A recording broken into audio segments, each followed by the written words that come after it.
So a comment in another video, previous video I made, was kind of talking about how, currently there's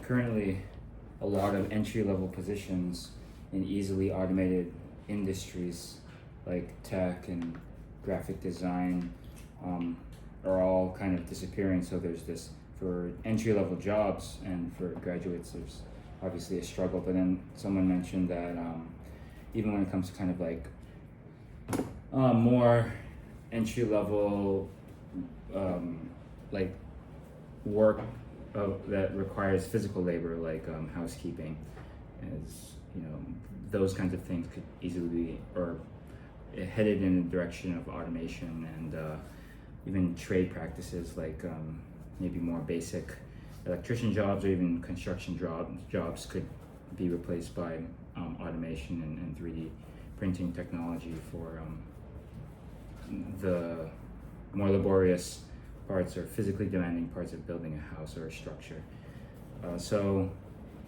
And I think that is scary. I think it's going to happen a lot quicker than we think. But I'm kind of trying to visualize what that will mean, and like there on a microeconomic level, the pace in which automation is going to replace jobs, and I don't think culture will keep up with the amount of unemployment automation will cause.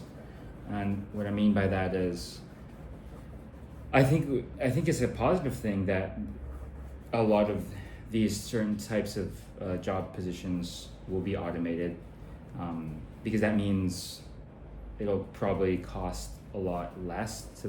Hoping that we won't get fucked over as on the consumer side, and let's say buying a house, maybe building a house will be a lot cheaper, and also kind of like let's say single parents can afford actual like house cleaning because automation is much cheaper. Hopefully that would be a positive outcome of more pervasive amounts of like automation in the kind of blue collar work or job positions.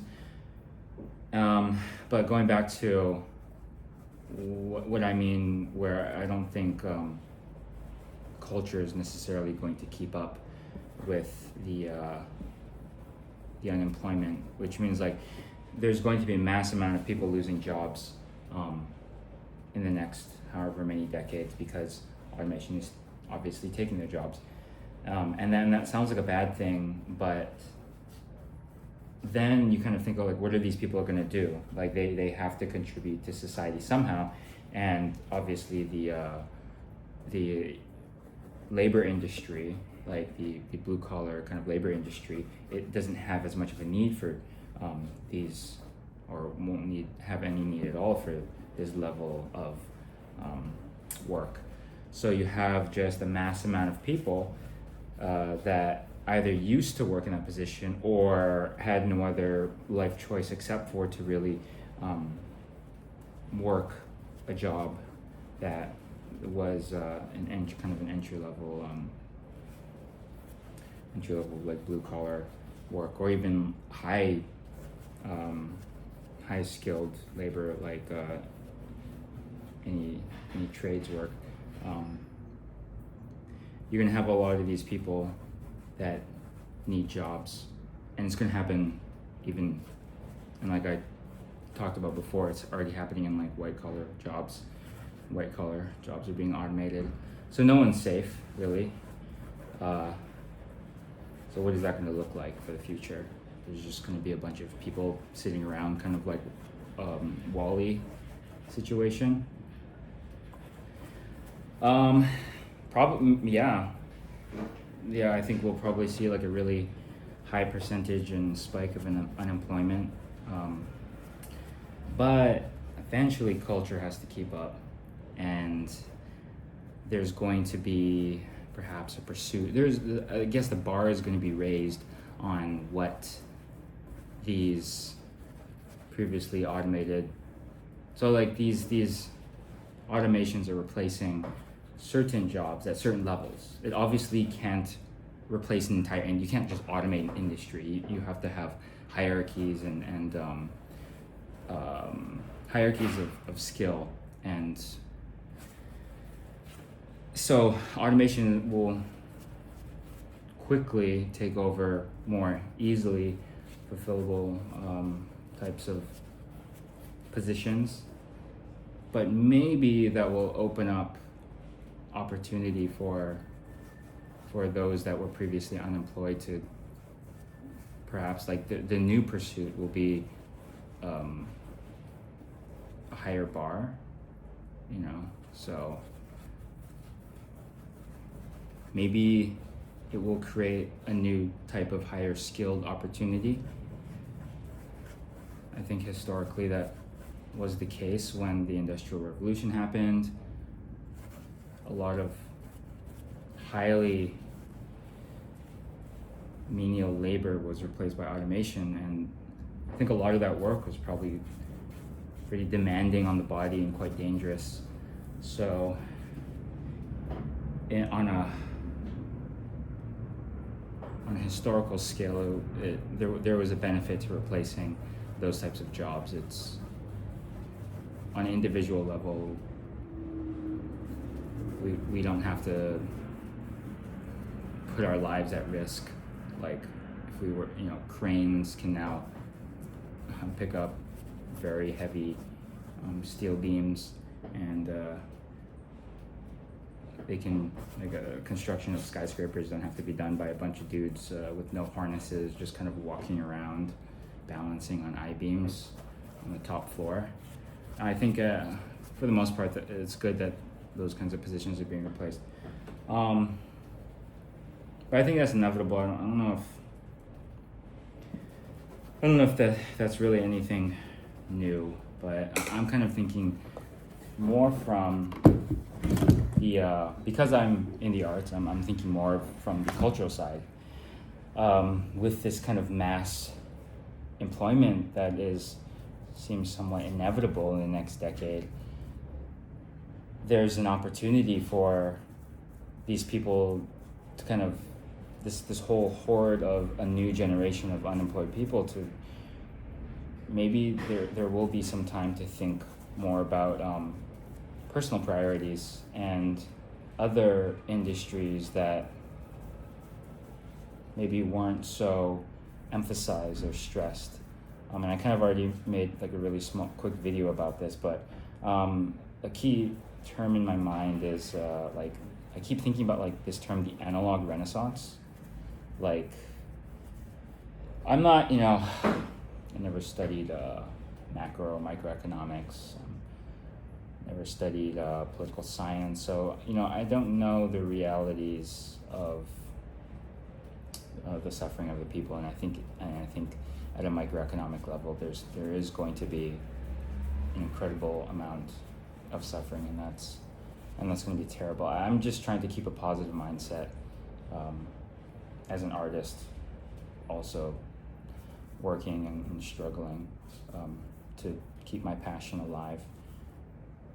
But going back to the cultural renaissance and the analog renaissance, what does, like, how do those terms go hand in hand, and what does that mean? So I don't know how long I've been seeing these videos pop up on my, again, YouTube. I keep getting recommended these YouTube videos, so I might be in an echo chamber. But I've been listening to so many and watching so many YouTube videos that cover the death of third places, and also a friendship crisis among the younger generation. So it seems like there's a lot of people identifying two key elements. People don't have third spaces to hang out in anymore. They're not gathering at bowling alleys or arcades or skate parks or cafes.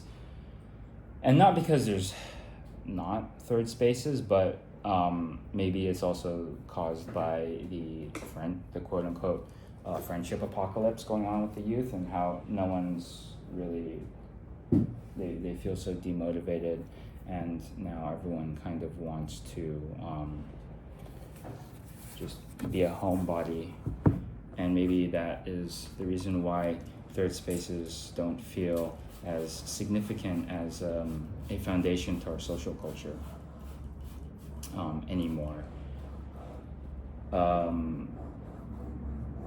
But the fact that these young YouTubers and people like that are not observers of this cultural phenomenon, but are victims of it because they themselves are like either young millennials or Gen Z.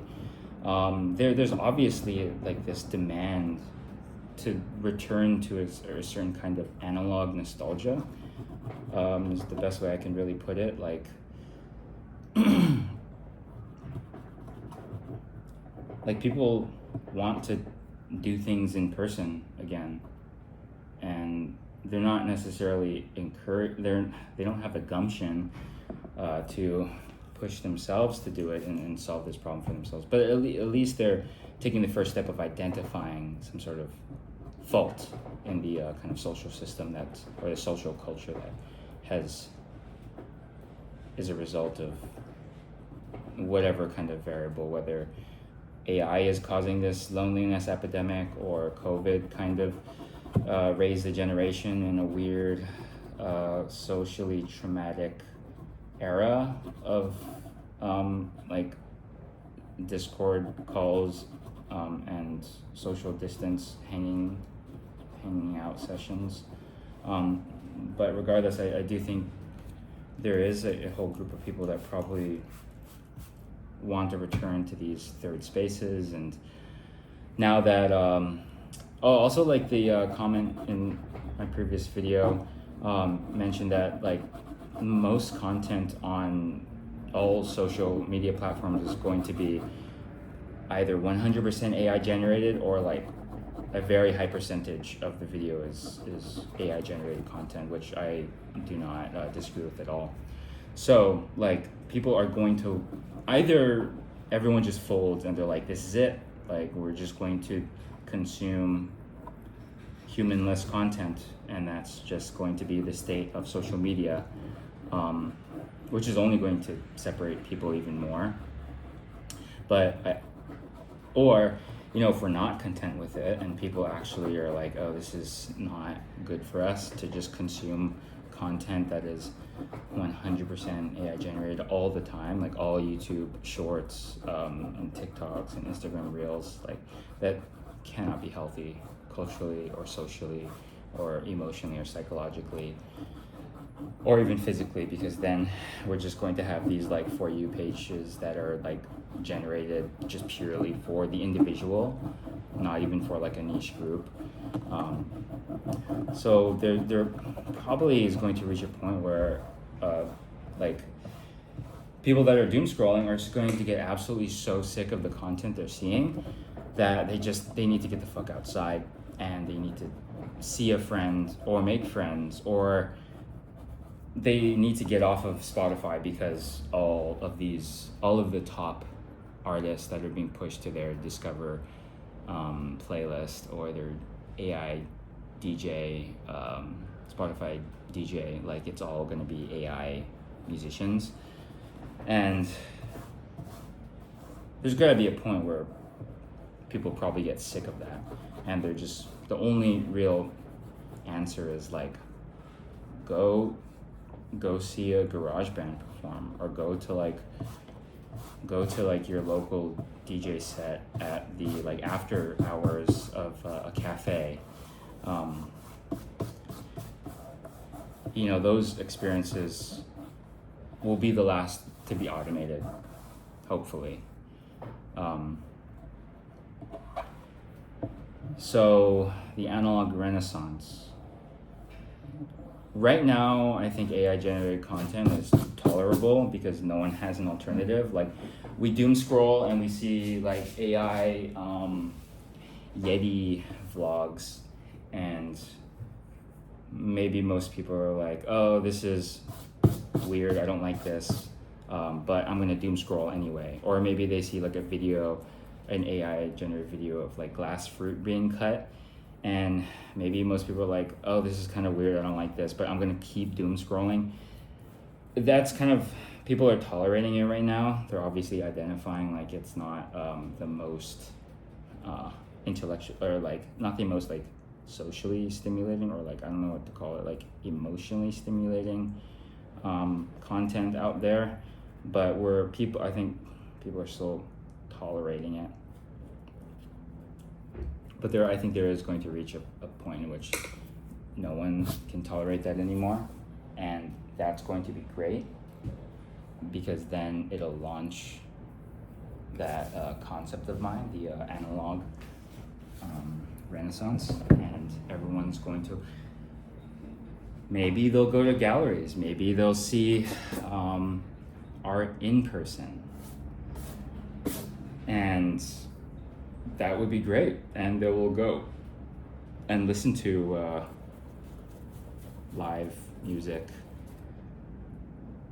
and there will be some sort of return to the analog. I mean, I think you can kind of culturally see how there's a demand for it even before AI. Like if you look at kind of the design language of teenage engineering, even the design language of nothing phones, or the nothing,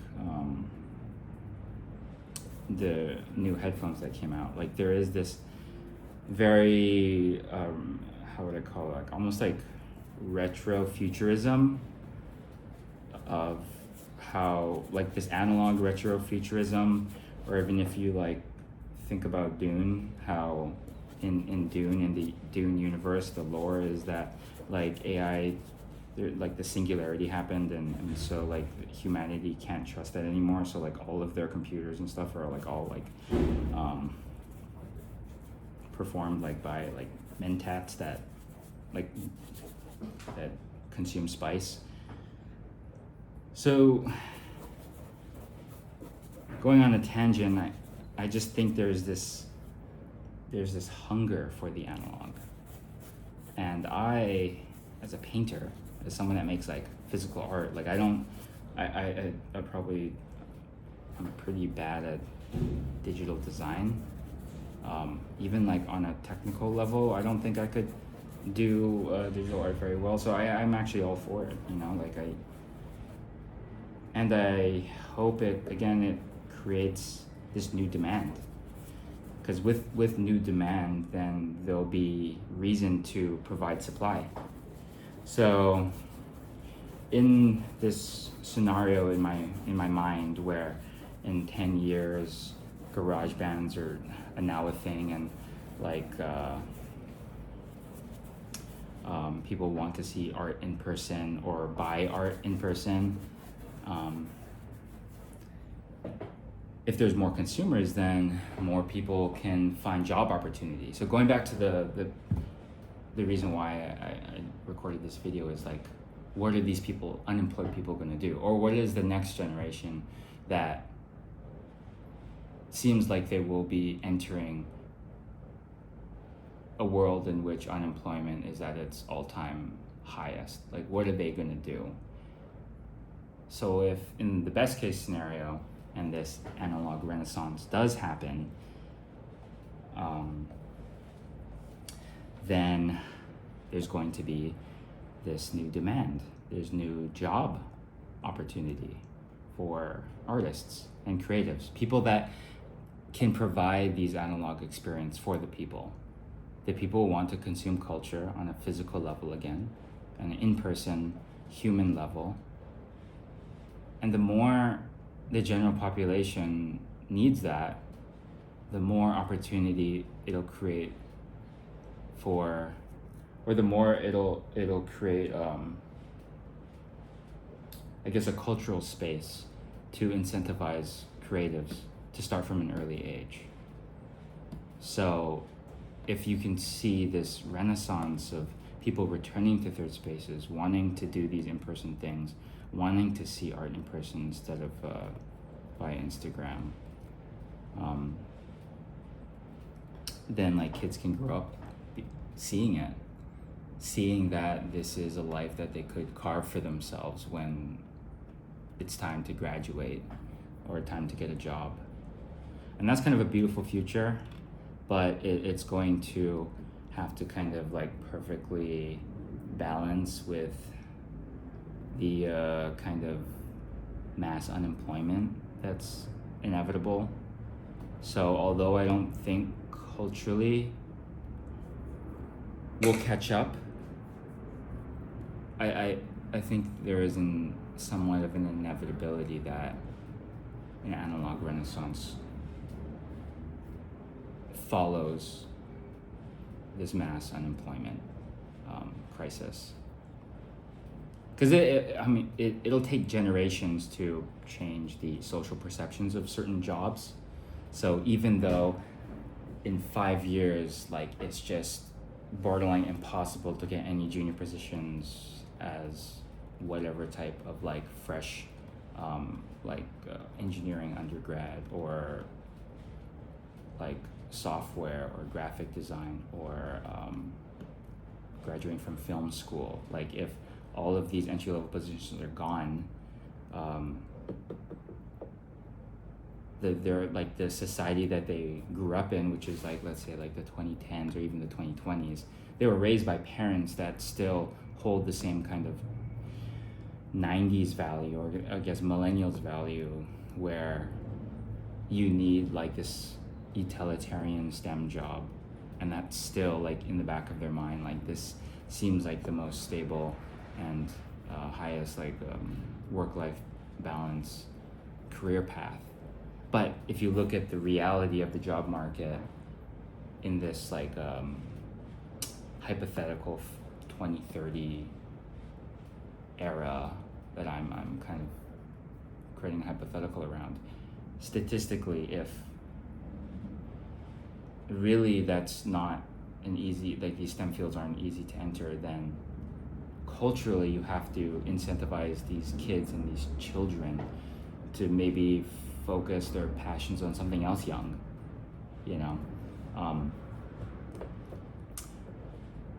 And by 2030, which is like coming up, I don't think like I would be a parent by then.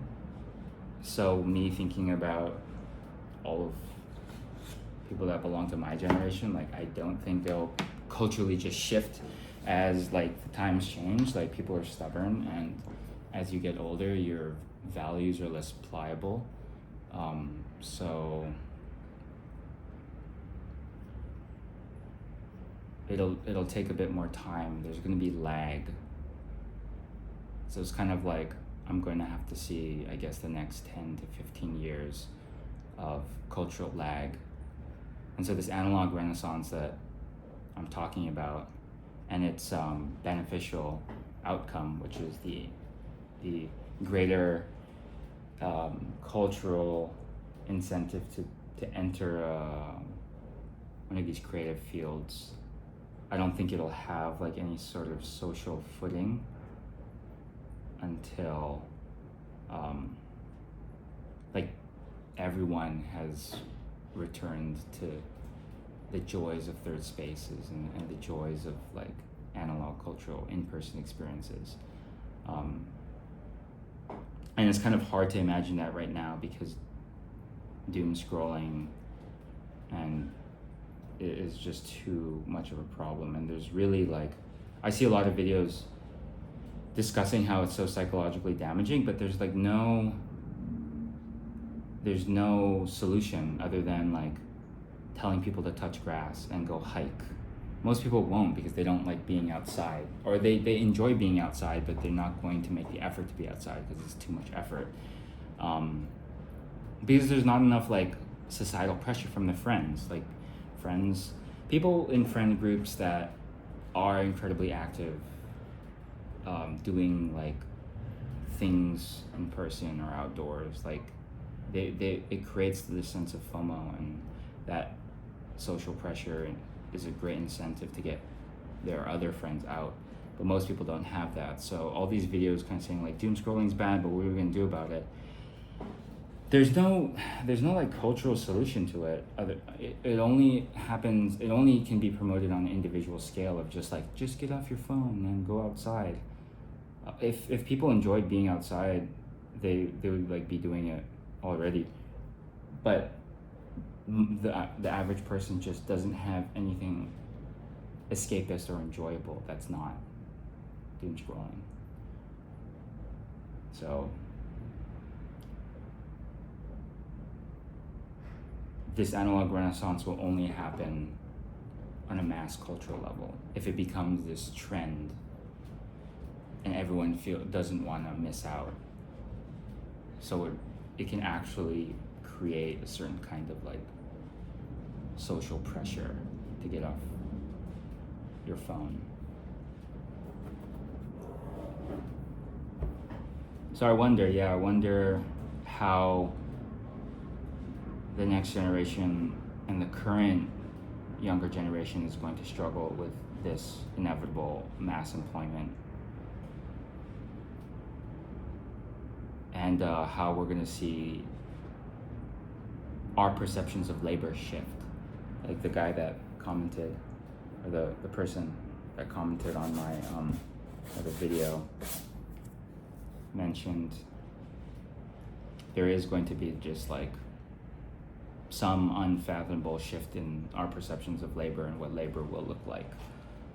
And it could totally go both ways. So I'm just trying to theorize, and I just wanted to go on this tangent that kind of is trying to articulate my idea of what analog renaissance means. It's just been like popping in my head over and over, and I even have to like look up and clarify like the definition of analog and whether or not like it makes like this explanation will make sense to at any capacity.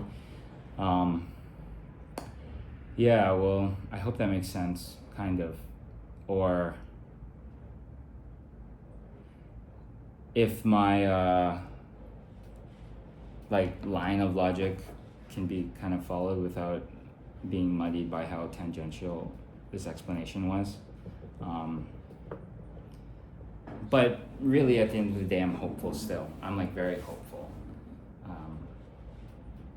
I mean, like people in art, like we're all financially struggling. Even gallerists that are selling works at $20, $50, $100,000, like they're all struggling financially, and we would love people to come to galleries, to fall in love with the art, to not just consume it via PDF or Instagram, to just be in person. Or even for me, like I would want people to do studio visits. I think those are probably the most meaningful environments for my art to be viewed, even in an unfinished state. Like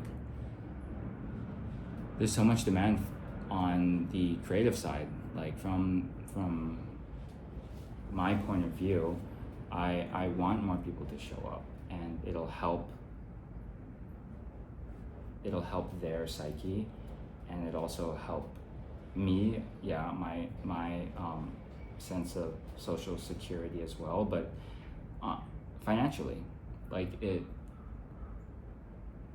it'll create a more symbiotic and sustainable